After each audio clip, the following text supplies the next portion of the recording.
Okay, so you're all very welcome this morning to this Meet the Artist with Gary Coyle. This is the first of, well, kicking off a day-long event for Culture Night with DLR Arts. So I know it's not quite Culture Night, it's quite dark here this morning, but still we will proceed. So you're all very welcome, and if I could ask you just to keep yourselves on mute. The format will be to do a quick introduction with Gary, then we will look through a series of a presentation, and then we'll take questions and answers at the end. If you have any burning questions as we go through, if you want to put them in the chat, and we'll try and field those towards the end. From the Arts Office with Maura Davey and Camilla are doing the tech support, so if anything goes wrong, hopefully we'll be able to, we had some difficulties with sharing the screen last week, but hopefully this will be okay today. So just to give a quick introduction to Gary, his work is currently on exhibition in the LexIcon. It is the DLR Visual Arts Commission for 2021. So the exhibition On Returning is new work by Gary. He's an Irish artist whose work has always displayed a great connection to his hometown of Dún Laoghaire. He's a graduate of NCAD Dublin and the RCA in London, and was elected a member of the RHA in 2007 and Aosdána in 2009. Coyle's work embraces various media, including drawing, photography, spoken word, performance, and he has exhibited widely and in Ireland and internationally, and his work is featured in several Irish and international collections, including Emma Dublin, Crawford Art Gallery in Cork, and Dún Laoghaire-Rathdown County Collection. His most recent exhibitions, Dreaming Different Dreams, was held in Kevin Kavanagh Gallery in March 2020, and in 2018 he wrote and performed a one-man spoken word show, My Magnetic North, at the Project in Dublin. Recent group exhibitions include Joyce in Art MHKA in Antwerp in 2018, Post Picturesque Photograph in Ireland at the Perlman Museum, Minnesota in USA, and then Forecast of the Next Century in the Glucksman Gallery in Cork and the Broad Museum, Michigan State University in 2016. And Gary is represented by the Kevin Kavanagh Gallery in Dublin. So the exhibition On Returning continues until the 26th of September. So I would encourage you all to return to your galleries and to go and see the exhibition. But until we do that, I'm going to do an intro to Gary, and hopefully if we could give me an indication if that screen is showing. Okay, so Gary, you're very welcome. That was a great lead up. I almost didn't recognize myself, but anyway, yeah. I don't know where. So actually, start on the first image, the next one up, and then I'll start. I suppose to begin with, my father was an artist, so I grew up in Dún Laoghaire, up in Clorinda Park. My father had a studio upstairs in the house, and so there was always art everywhere and books everywhere. And my dad studied in NCAD back in the 40s, and he was taught drawing by Keating, and he was a really good draftsman. And that's one of the reasons, I suppose, why I am became so interested in drawing. And unlike the rest of my family, I wasn't a naturally gifted draftsperson. They all were. I was the least gifted artistically, but I was the one who was most interested in it. So this is just a sketch of a man in the studio. I know how difficult it is to capture a likeness of somebody sitting right down in front of you. And it's, anyway, it's very difficult. So next slide, please.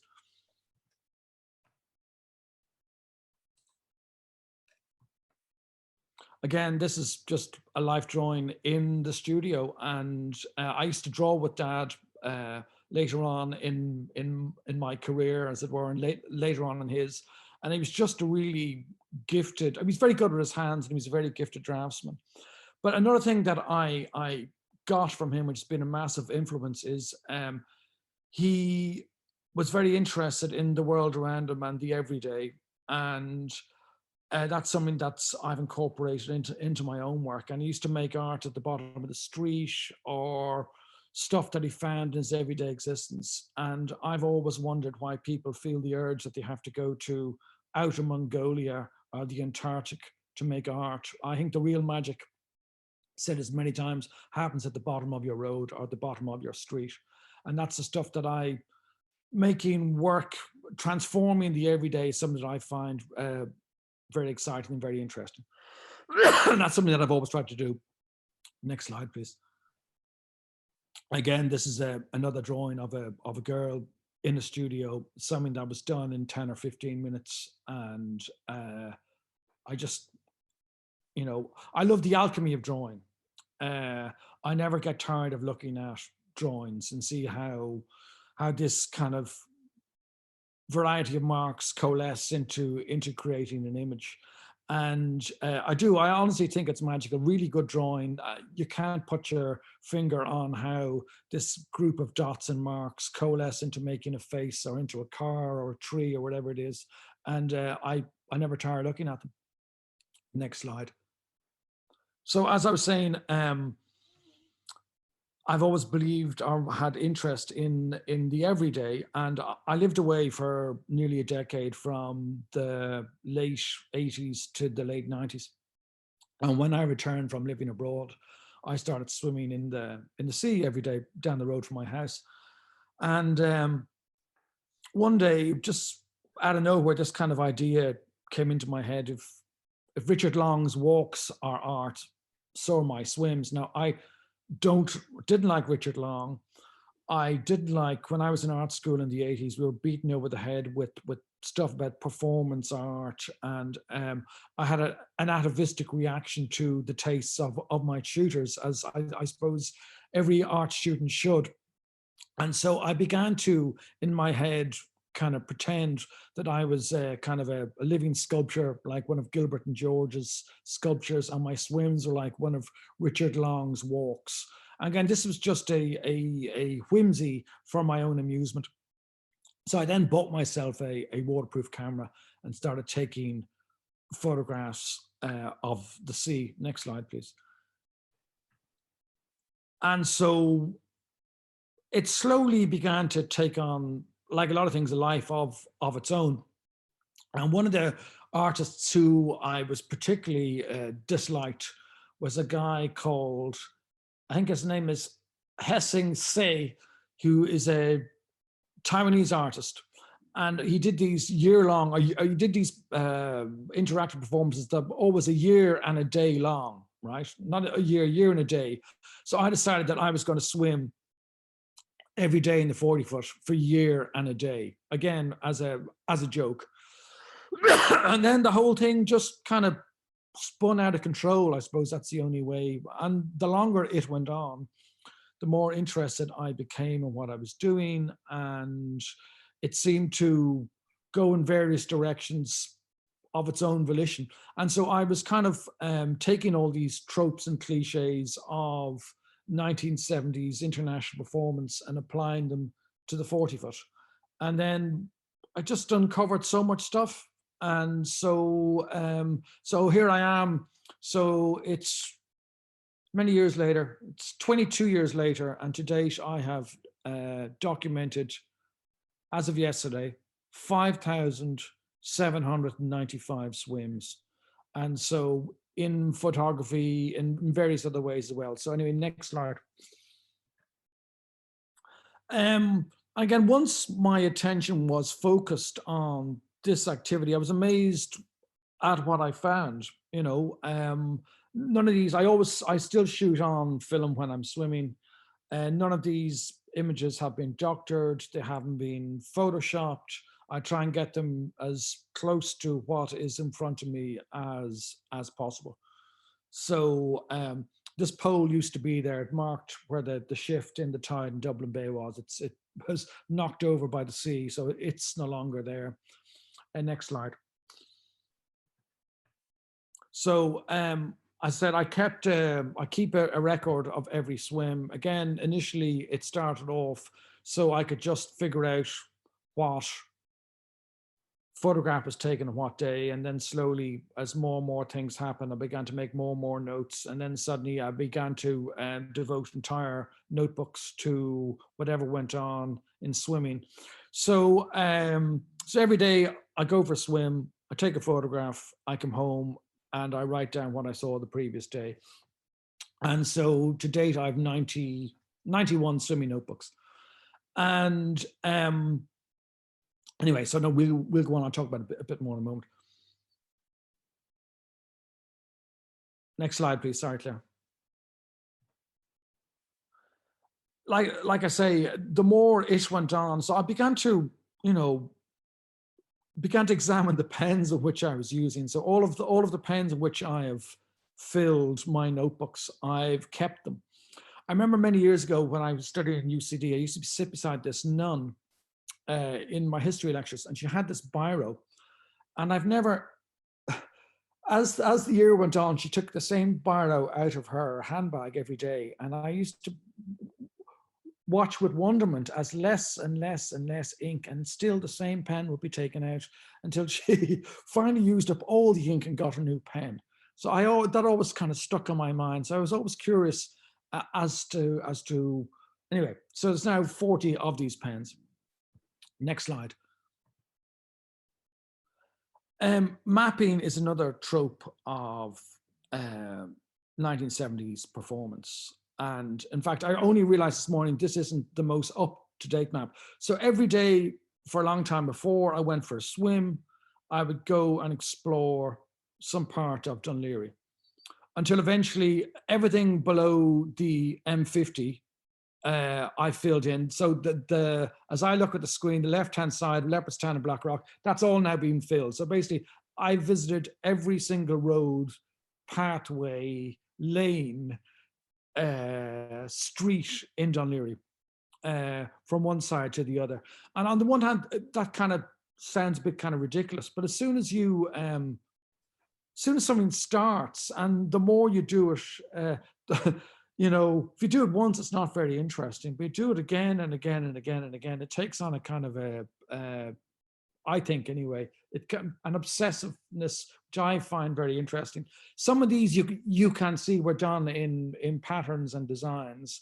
And some days I'd sit down and my father would draw me a map and say, do that for a laugh. And I'd get on my bike and I'd cycle around. And so detailed accounts were made of all of these paths and journeys.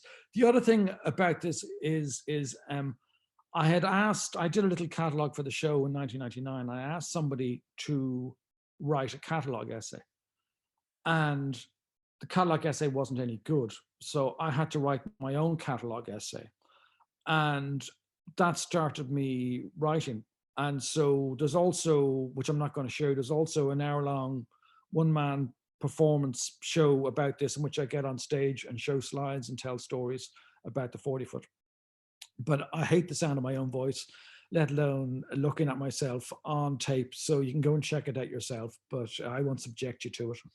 So next slide, please. So as a result of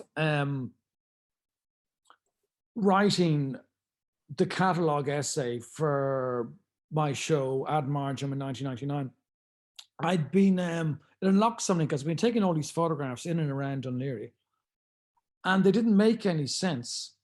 I've been doing it for years. It didn't make any sense until I started writing stories about where the photographs were taken. And once that happened, then again, a whole pile of stuff opened up, and I began wandering around Dún Laoghaire, photographing places where things happened to me or things happened to people that I knew, and telling stories about the locale. And I mean, most of them are quite dark, but in part, I think growing up in the 60s and 70s and even the 80s, I suppose Ireland was quite a dark place. And also, I suppose I do have a darker turn of mind. Next slide, please.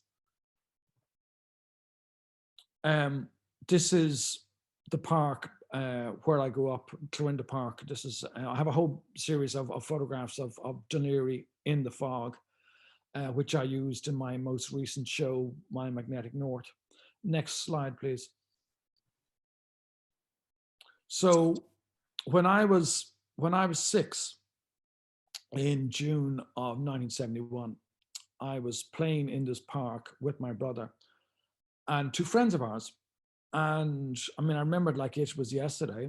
And they walked down and at those gates, and they asked us, did we want to go with them? And we said no. And next slide, please.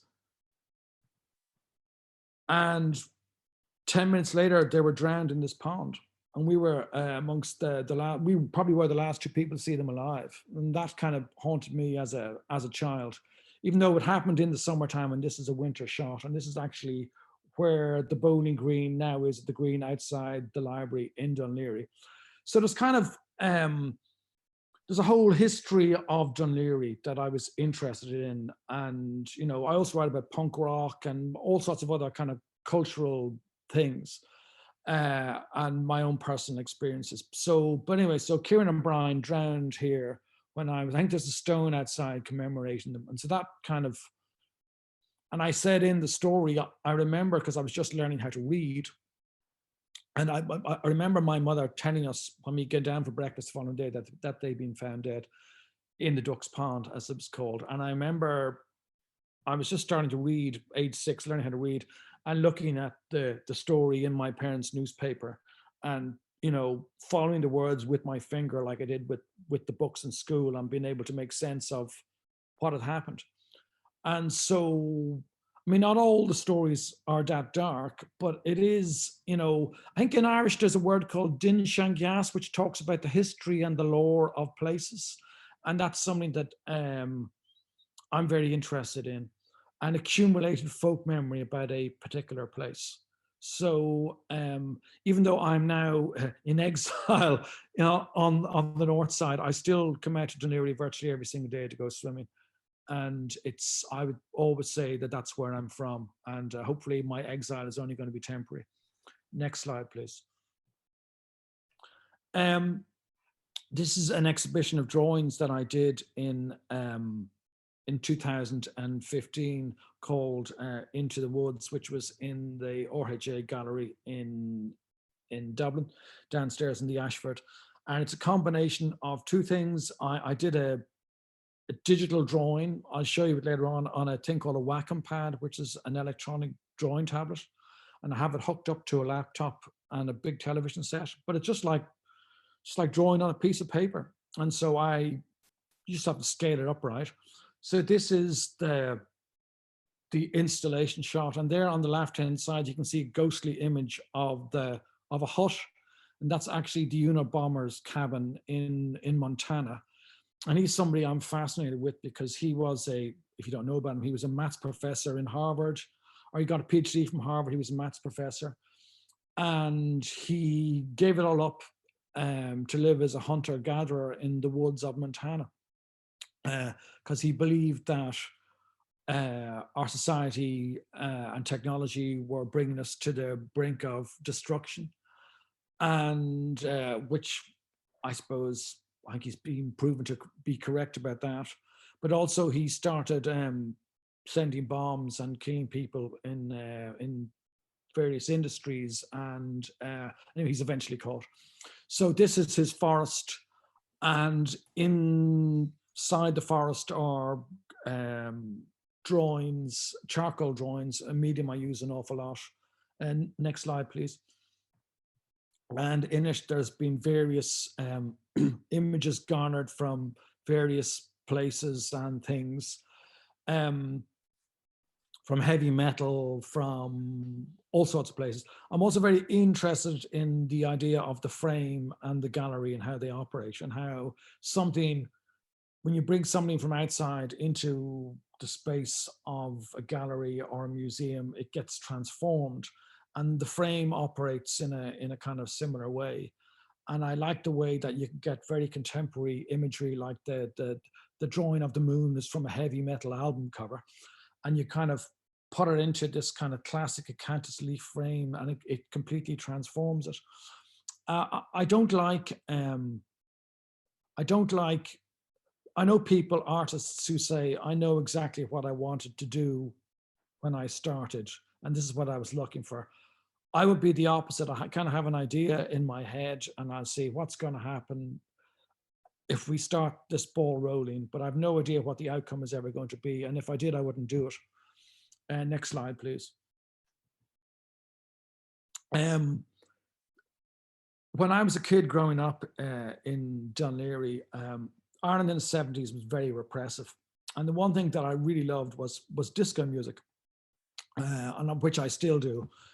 And I thought it was everything Ireland wasn't. It was liberating, it was sexy, it was fun. And you know, you couldn't ban it. It was coming through the airwaves.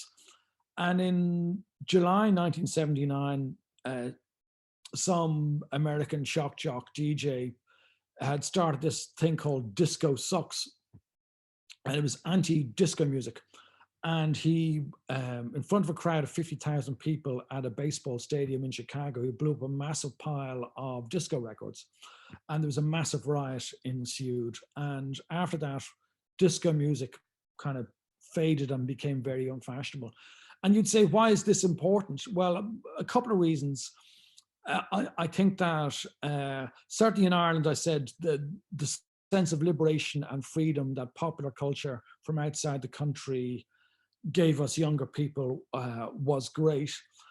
And I also think that the Disco Sucks, the end of disco in a way kind of marked the end of the optimism and the positivity of the 1960s and 70s.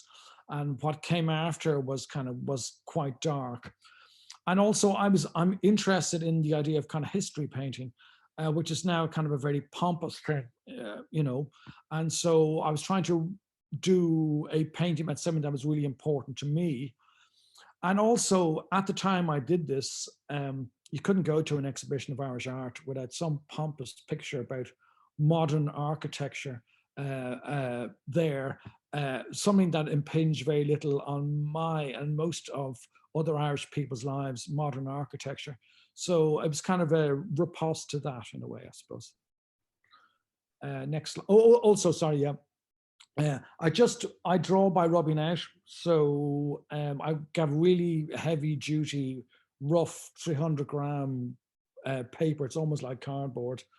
And I draw and I rub out. And each image, I'll do it 40 or 50 or 60 times. And either it dies a death or it takes on a life all of its own. And that's what I find kind of interesting. So there's an element of chance that you don't know what the outcome is going to be. And there's an element, that awful word, of a journey. So an awful lot of stuff bites the dust. But anyway, so next slide, please. One of the things that I studied when I was in art school was art history. So unlike an awful lot of my contemporaries, I really love art from the 14th, 15th, 16th, 17th. I mean, I'm an omnivore. I like everything. And so one of my favorite artists is actually Watteau, who is seen as a Rococo artist, but he isn't really. And so this is kind of based on his painting of Gilles, the Pierrot, the clown. And this is actually me dressed up as a clown. It's kind of a self-portrait. And it's also this kind of darker undertones, which I won't go on about now because it does seem a bit bleak. But there's also this thing known as, there's actually a fear of clowns. It's known as color phobia or something like that. And about 2 years later after this, suddenly there was a whole, I'm not kind of claiming that I'm prescient, there was a whole pile of people dressing up as clowns and terrifying people around Britain and America. But anyway, I've always loved, so it's an updating, a darker updating of the paintings of Watteau. And next slide, please. And you get a better notion of that image is quite neutral of what it looked like in the space. I also love that oval shape. I find there's something very, very interesting about it. It's very playful, and you can do an awful lot with it. I get very bored of the rigid rectangular image. Next slide, please. So following on from that, I did this show here, I think in 2016. which in a way was a bit too soon afterwards. I think you need about 18 months to 2 years to put a show together, but it was a show with my dad. So he was in the other two rooms. So it was something that I couldn't say no to. And again, it's the same thing. It's a massive, well, this is the main room in the dock. It's a big drawing done again on a whacking pad. This time, I'm interested in the idea of the forest. I mean, if you go back to any culture, there's always Hansel and Gretel, the Tale of Gilgamesh. There's always, forests are always kind of liminal magical spaces between our world and another world. And so I've always been interested in that. And the space here is actually the dark wood the forest is actually based on images I took of the dark wood in Cool Park, where Lady Gregory and W.B. Yeats used to go and find fairies and commune with them. Next slide, please. So this is the actual original drawing that I did. It subsequently got changed, but this is the drawing in Cool Park done on a whacking pad. It's quite crude. I ended up refining it because I didn't like it. Next slide. So you get some sense, I mean, that's a full-size doorway on the left-hand side. So you get an idea of how big this space is. So, I mean, I think the walls are about 20 foot high. So on the one hand, it was great fun, and I really enjoyed doing it.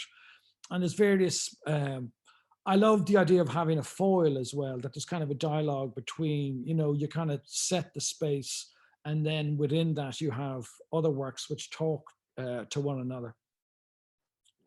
Next slide, please. I became very interested in doing drawings of cats. I mean, they're the second most popular thing on the internet, and you can't go anywhere without seeing cat memes. And I think somebody said, when a cat looks at you, you don't know whether it's is asking for dinner or wondering whether or not it'll eat your face. And so I also love kind of pedigree cats, because they're kind of so mutated and weird and freakish, and we've mutated them. And I think they're unknowable objects, and I find them utterly fascinating. Next slide, please. So this is actually hanging outside in my hall. I kind of love this kind of bizarre, I think it's a coon cat. I think that's what they call them. And and again, it's set against an awful lot of the backgrounds would be borrowed. This background here that the cat's set in is borrowed from a painting by Gainsborough. And I love kind of riffing on art history and, borrowing from everywhere. And so my references or my borrowings are quite wide, I suppose, which reflects my interests. Next slide, please. And this is a close-up of an eye. And I just, what's to do with surveillance and who's looking at who and all of that carry on. And I don't have a smartphone. I only put things on social media to do work. I'm deeply suspicious of all of it, and I think it's really dangerous. And and my antipathy grows as the weeks, not even years, pass. I was in America the day that Donald Trump won the election in 2016. And I think that the smartphone and social media had an awful lot to do with that, as it did with Brexit. And I think that they are really dangerous. And anyway, so I'm not paranoid. I don't believe in conspiracy theories, but I do think it's very scary. Next image, please. So I subsequently was somebody actually bought that wallpaper and installed it in their house. And so I had to redo it.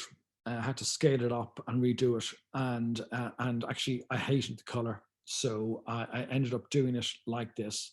But didn't include the slides, but there's actually a massive, big, long passage in this person's house that's just, which curves, that's just full of this wallpaper. It's quite an interesting experience. I mean, next slide, you just see one image of it. So this, you can see one wall here, and that's one of the wardrobes, and this curves around to a passage that's about 50 foot long that curves, and it's occasionally you go into somebody's house and you see something that you've done, you go, actually, that isn't bad. And this is one of those, whenever I do occasionally visit this house and I go through that long passage, I go, wow, actually, I think I did something there. It doesn't happen very often, I hasten to add, but it did happen there. Next slide. So this was my last drawing show in Kevin Cavaniss, which opened on March 2020. March the 4th, I think it closed a week later because of COVID, and then it remained up in limbo for another 2.5 months before it opened again in June. And again, it's what we've seen before. It's a combination of whack and pad drawings and charcoal drawings. And I'm not claiming that I was kind of prescient or that I can see the future, but it's been obvious to me since Trump's election and since Brexit, the world has been getting darker and darker, and things are speeding up and getting more uncomfortable, or certainly that's what I felt.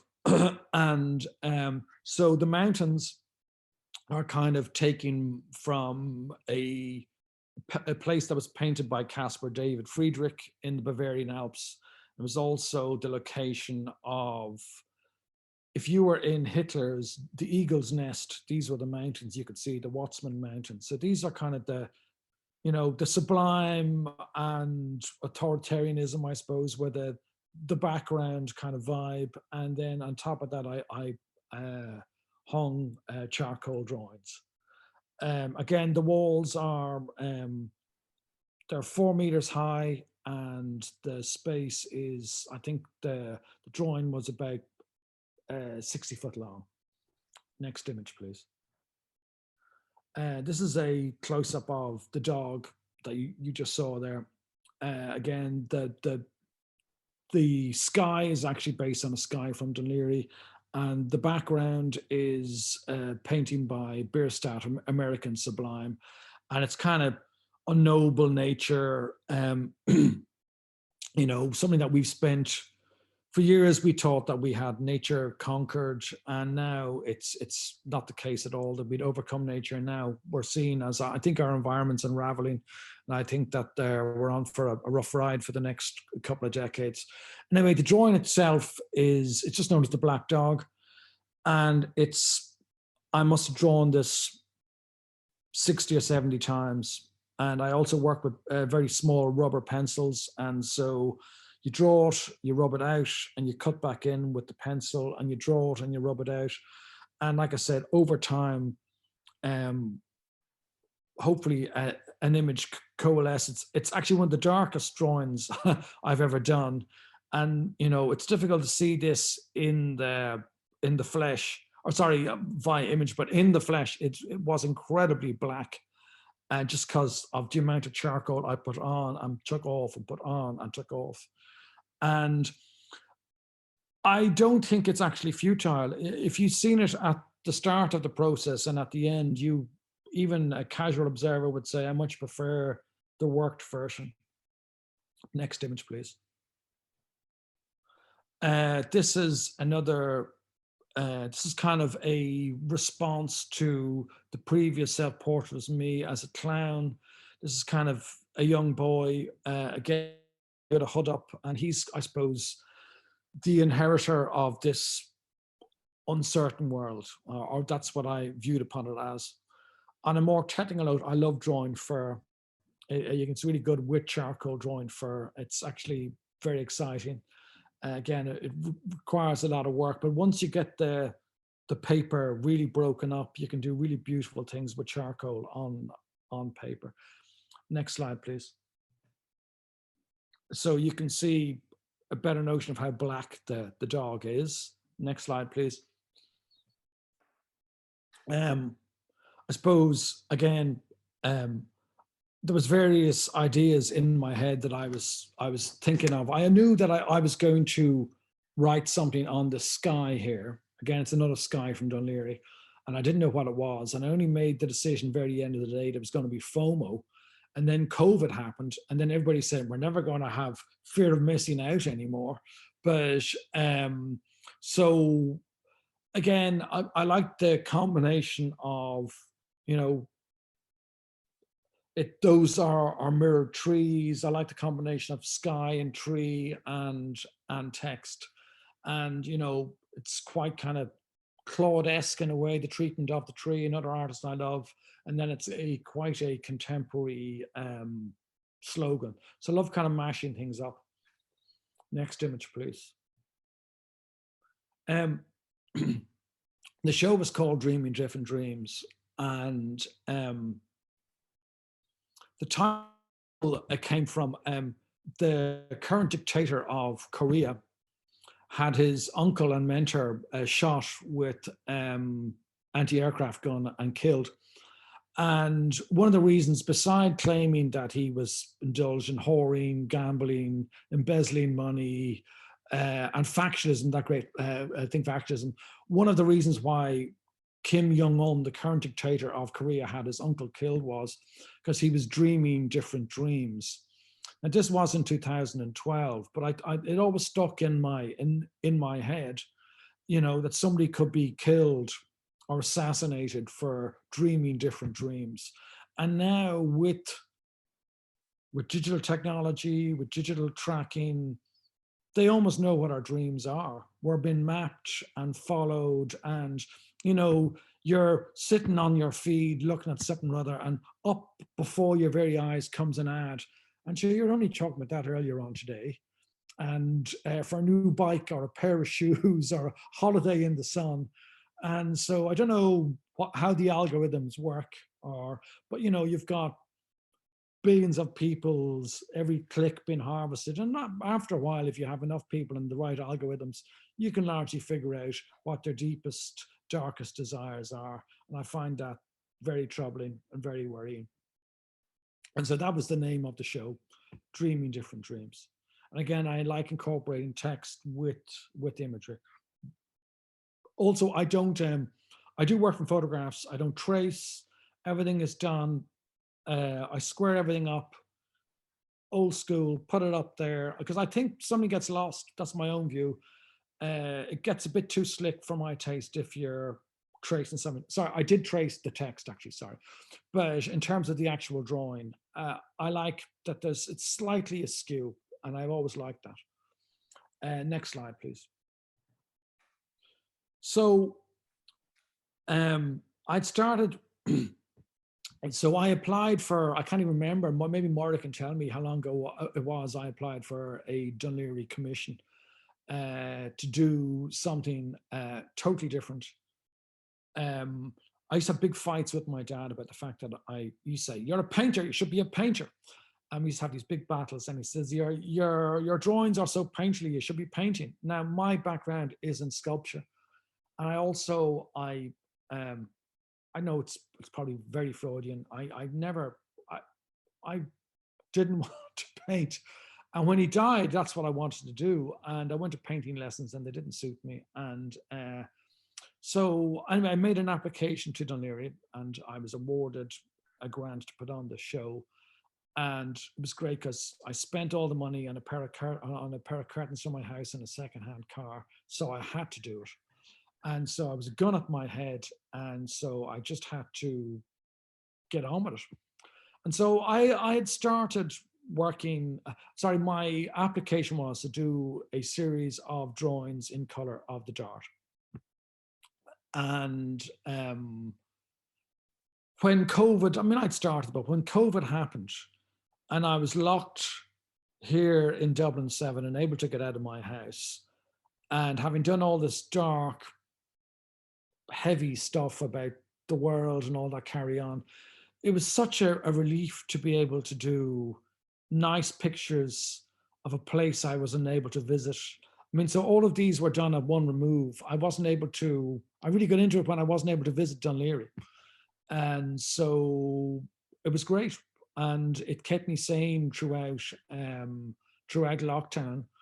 And also, these are places I've looked at all my life. This is the park directly opposite where I went to school. And I used to pass by here every day for years on the bus or on the train. I was always interested in it, but I never had a way of depicting them until this happened.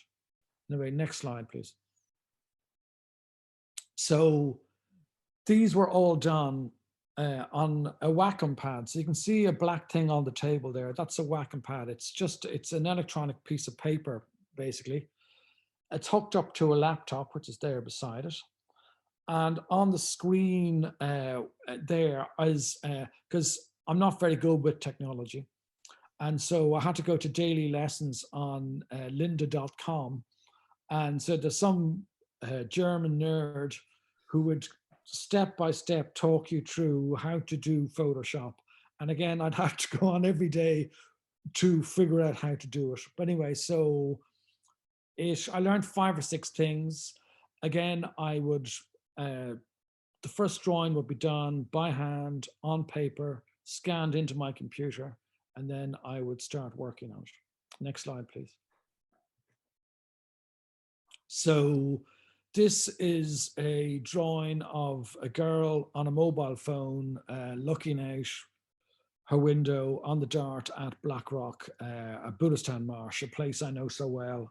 And it's kind of weird because I'd never once, kind of almost like a dam broke and all the stuff that I didn't know was there came flooding out. So I'd be a massive fan of Bonar and Vuillard and the Nabby. And suddenly I was going, oh my God, that just looks like a early painting by Bonar.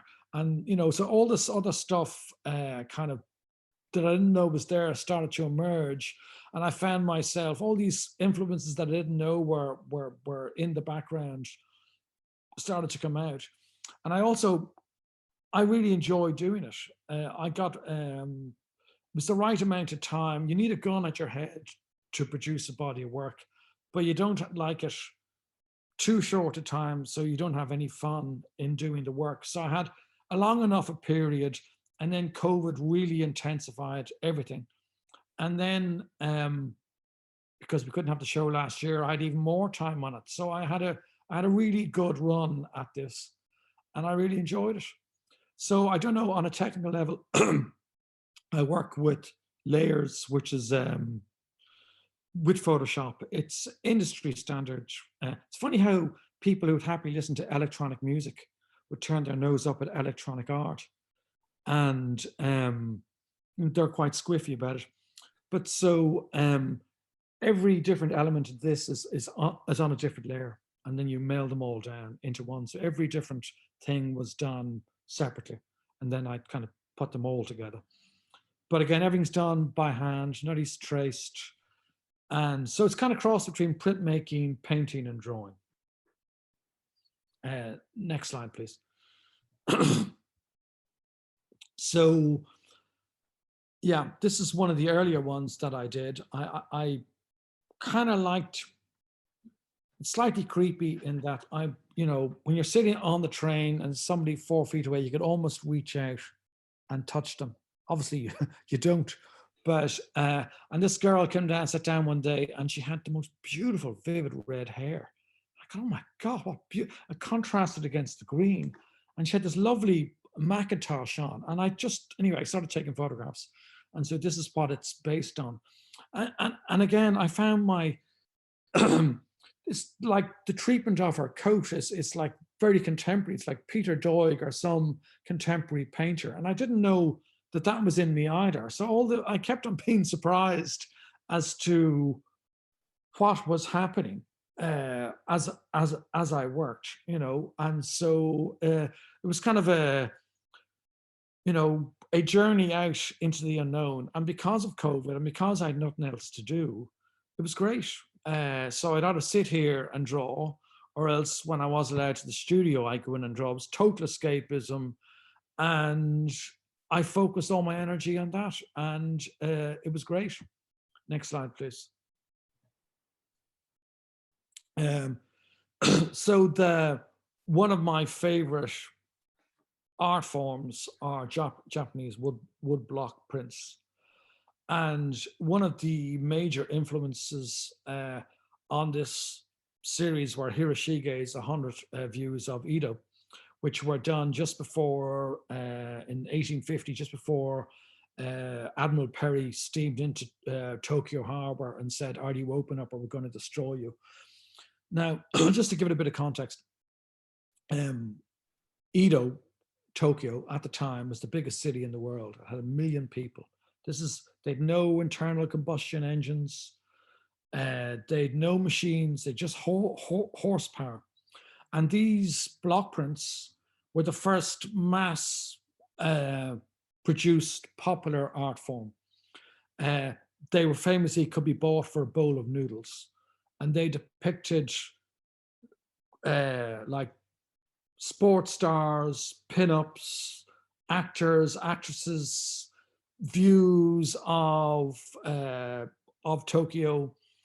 And also, when we in the West discovered them, the impact on Western visual culture was just changed everything. And it's almost like a reverse takeover. We don't talk about it anymore. So ubiquitous is their influence up to now. I mean, with manga and all that stuff in cinema. So I mean, this is from Hiroshige's 100 Views of Edo.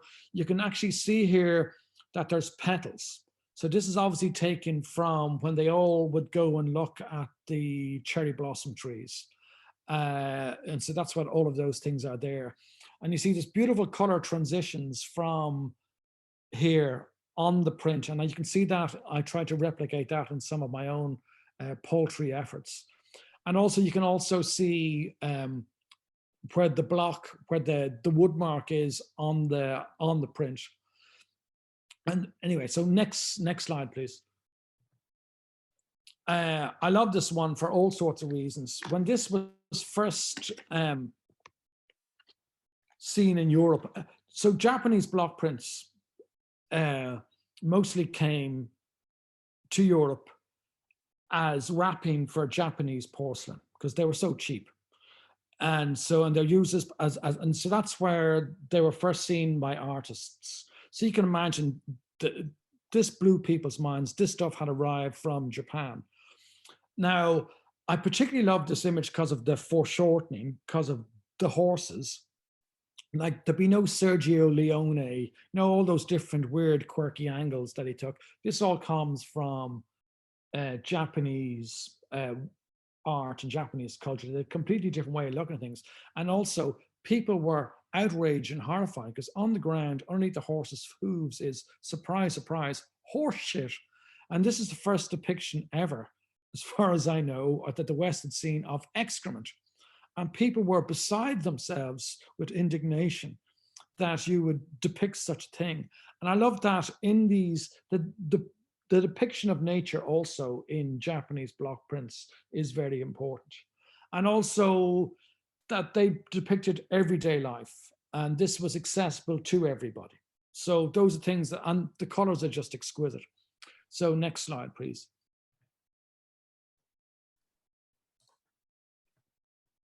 I'm almost embarrassed to show this because it shows how paltry and weak my own efforts are.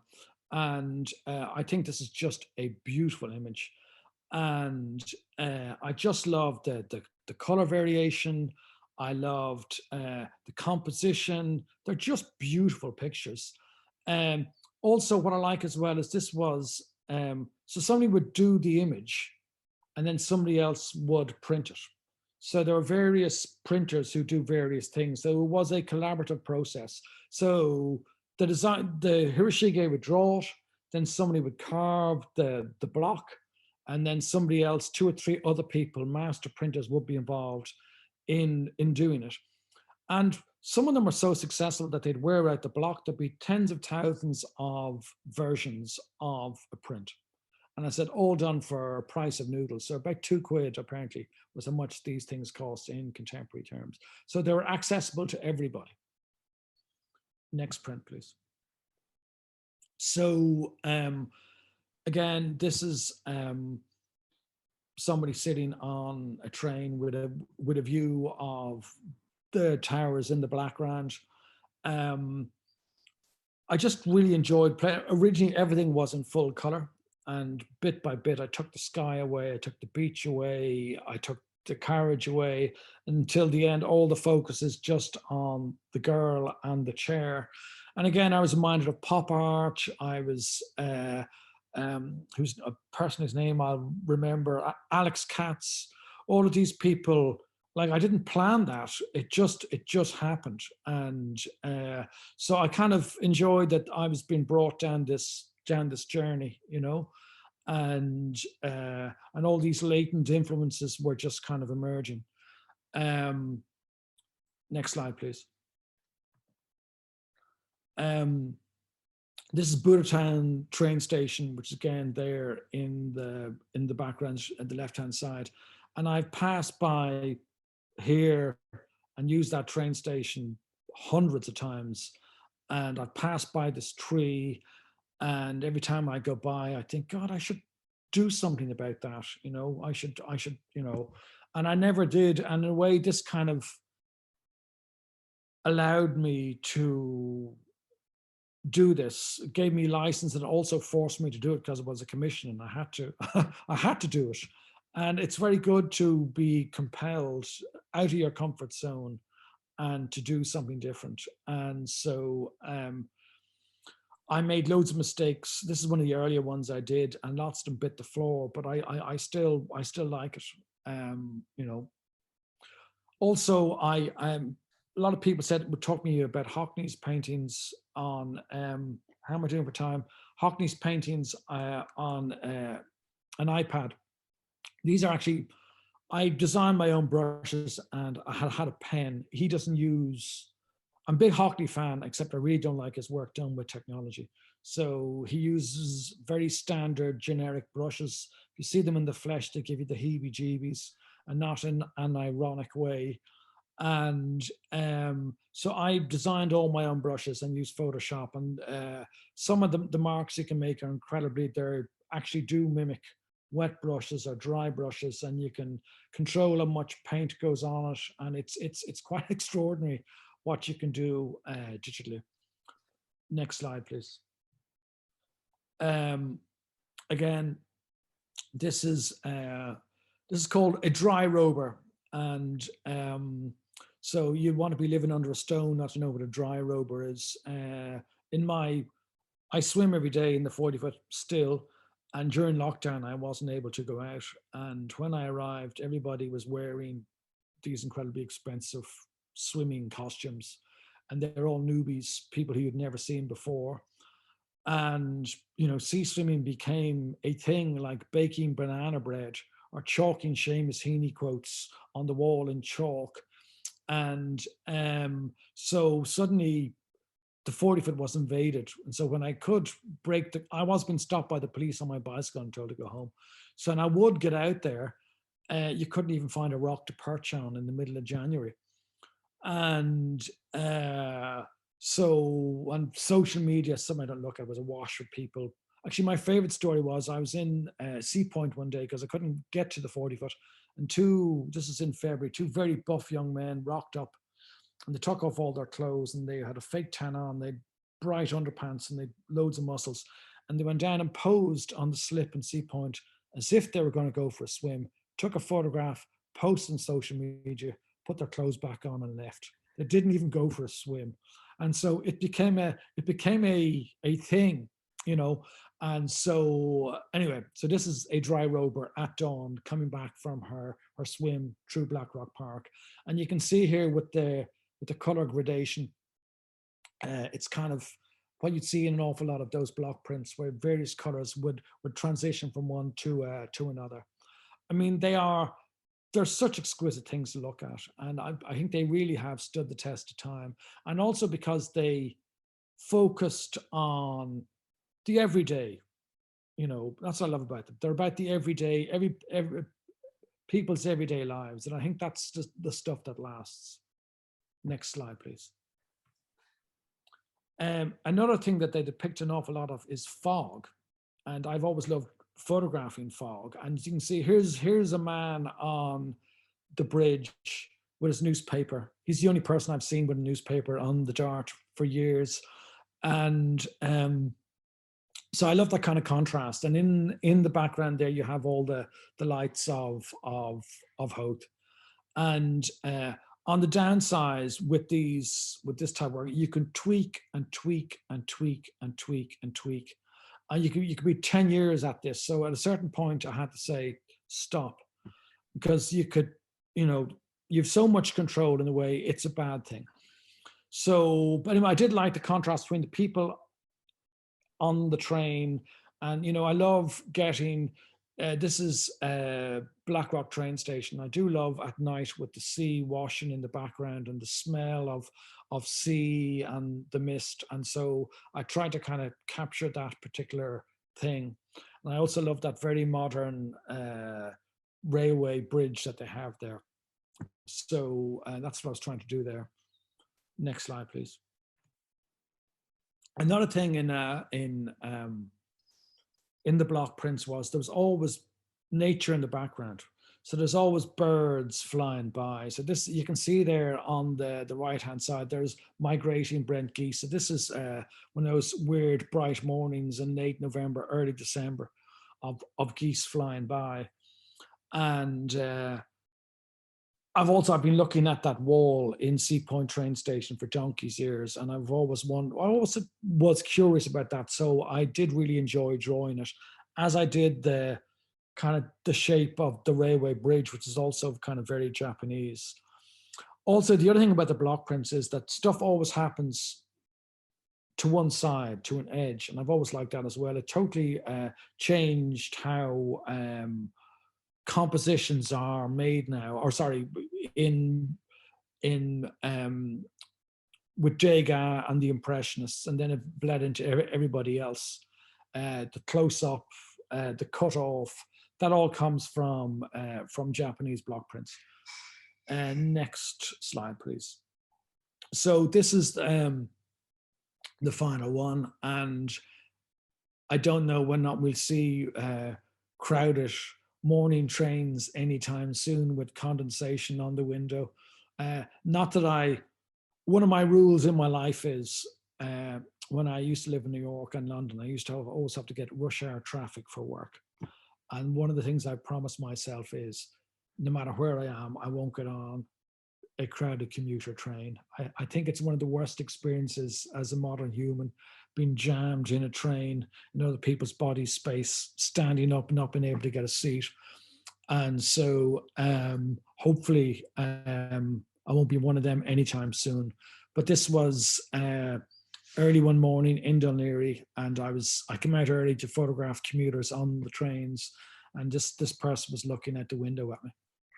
And so that's my final slide. Oh, sorry, these are installation shots. And so you get some sense of the scale and the size. And also, as Claire said to me, they somewhat mimic the windows on the Dart. And so they're quite a substantial size of an image. You know, I really enjoyed the install. It's funny, it's a great experience in a way. When you finally install something in an art gallery, it's over. We're finished. We break up. And it's great. You obsess about something for years. And then once it's in the space, you see it up, you look at it for 10 minutes, and then it's over. And it's an experience. It's a real rush, and I really enjoy it. And anyway, so myself and this work, we're over. So there you go. Gary, thank you for revisiting the work for us if you're after the breakup.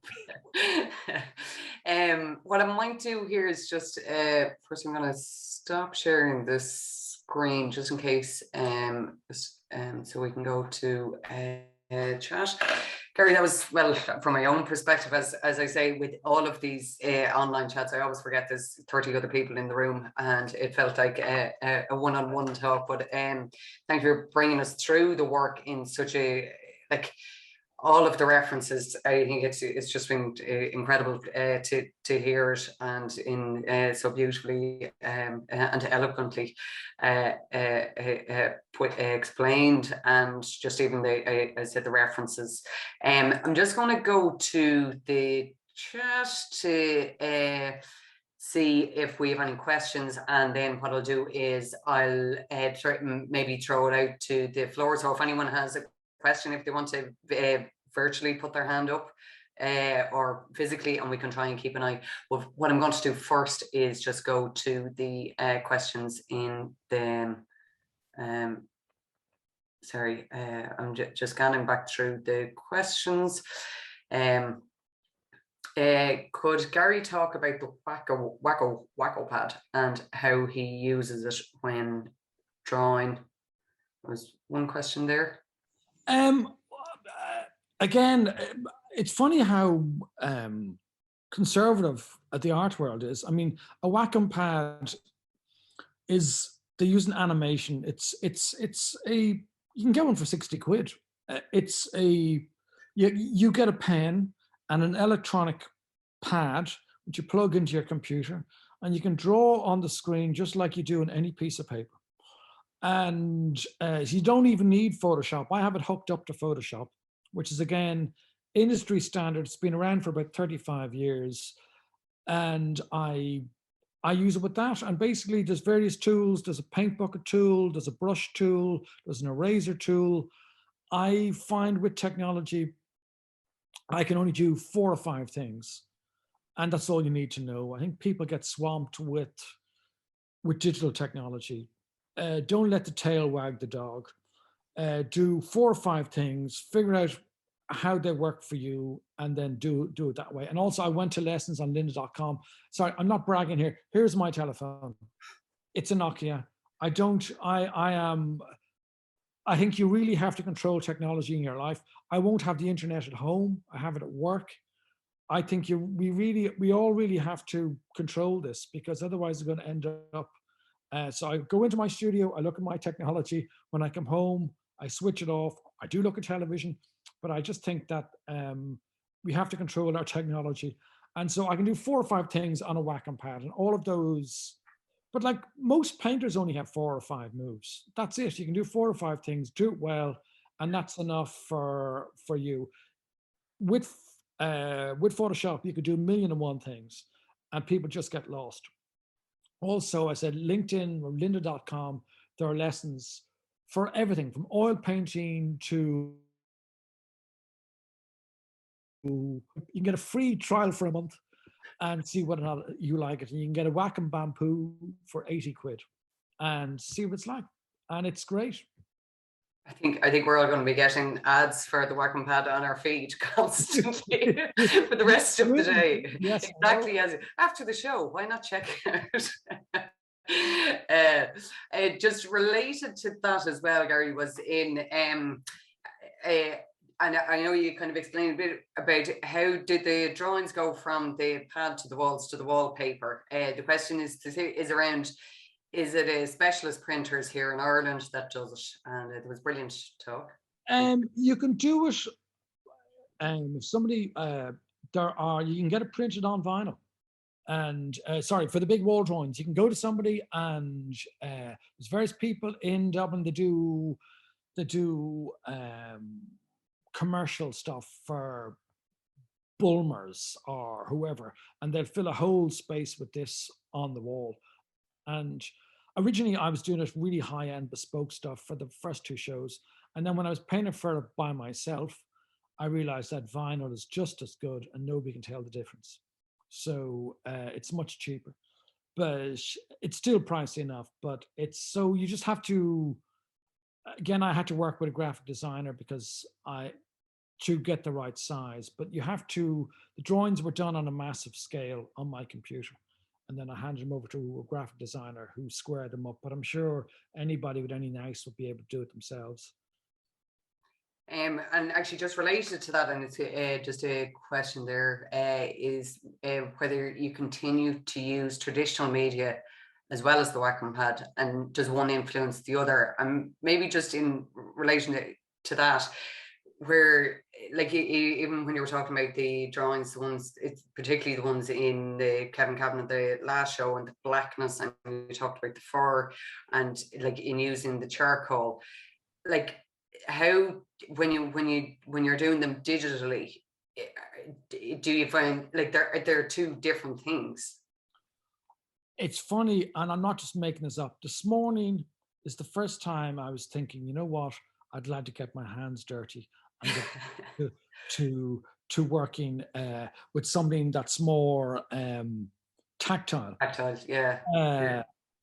You know, so the answer was yes. I'd like to do both, but I, for the first time since my Kevin Kavanagh show, I'm not making this up, because maybe going through all of the slides and thinking about what I'm going to say, I'm thinking, no, I really like I mean, those drawings are big, and it's quite physical, and the paper's very rough, and you put it on and you take it off, and you put it on, you take it off. So it's quite a physical process, but I do miss that.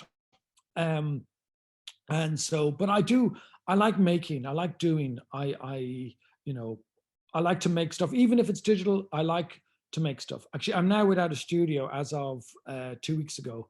So I think I'll have to work and write for the next one, and before I get a new one. So it'll be a thing of the past for a while. But yes, I do miss it, and I absolutely intend to go back to it in the future. Because I was kind of thinking in relation to this myth of the origin of drawing around you'd say Corinthian maid who her lover is going off to war, and she sees his shadow cast by the fire on the wall, and she seizes a piece of charcoal from the fire and traces his outline. And this is, you know, the origin of drawing. I was kind of thinking that kind of immediacy that you spoke of in the drawings, but the reworking of them, and then as against the, in some ways, immediacy of a digital drawing as well. And it's just kind of interesting. I suppose time kind of references there as well. But as I said, the physical act. The digital drawings took an awful long time as well. Oh no, I'm not saying that you rushed them. Also work by rubbing out, you know? No, I'm not saying to rush them up. But I think even in seeing the show, and that's what I would encourage everyone to do, go and see the show, because even like obviously looking at it on this screen isn't the same as seeing like the layering that you spoke of. That is really only apparent when you actually see them on the scale that they are in the LexIcon. And that, but as I said, it's like those, they nearly are, like I said, they're paintings, drawings, and prints. Like it's using all the principles of each.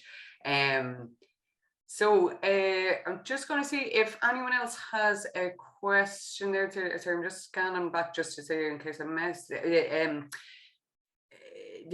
Just Anya, another question there. Sorry, actually, very John Ross Simmons has asked, can Gary recommend a good dart time for a pleasant commute to the exhibition? So everyone will be getting a dart feed on their social media afterwards. Well, John, there's no crowded darts anymore. Even at rush hour, they're half full. People, though, it's funny, the work really started for me when I wasn't getting on the dart. When I was cycling out to Dún Laoghaire and I'd see the dart going through the landscape. And that's when, and that started, there's loads of them that bit the dust, but when that happened, the thing really started to work. And actually, I was saying to Gary as well, when you're in the LexIcon, there is that thing as well where you actually hear the dart at the same time. So you actually have the vibrations of the dart as you're looking at the work. So it's a full sensorial experience. Sorry, just that other question there, which was, you said each drawing is done separately and then layered up. Yeah. Oh, sorry. Sorry, but sorry, what's the question? I do work. So obviously, I work from photographs. Obviously, I don't trace. I would get, like I do with any images, I would do a little drawing of the image on paper by hand, freehand. I scan it into my computer. And then I start working on it. And again, the whole process will evolve. A lot of them bit the dust. And and I start doing something, and then I pull it apart and I see what happens. So in a way, that has always worked for me, working back to front, do something and then rub it out or destroy it and see what's left. And that's always been, for some reason, that's always suited me as a way of working, as opposed to building up and building up and building up. Yeah. And I think I suppose that's the interesting thing as well, where the digitally, where, you know, if you erase a layer, it's gone. Whereas the erasing on the physical drawing is, yeah, the traces are always there. The like the palimpsest. With the digital drawing, that's the exciting thing.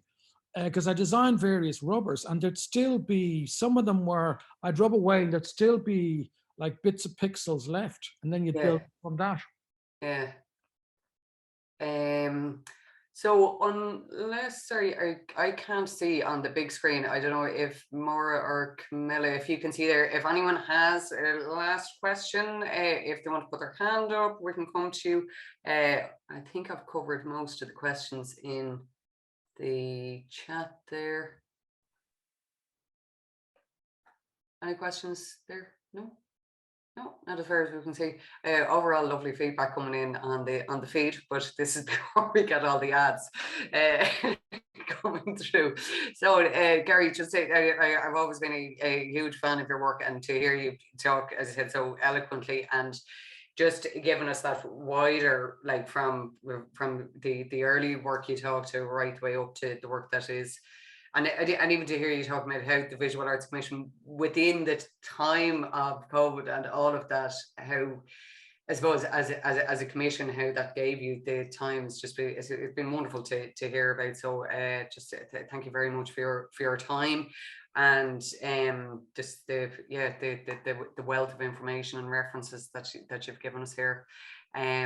So just to mention again that the show continues until the 26th of September, so you still have a good week left to see it, and I would encourage you all to go and see the work, just to give to see the scale and the depth of the layers that Gary spoke about.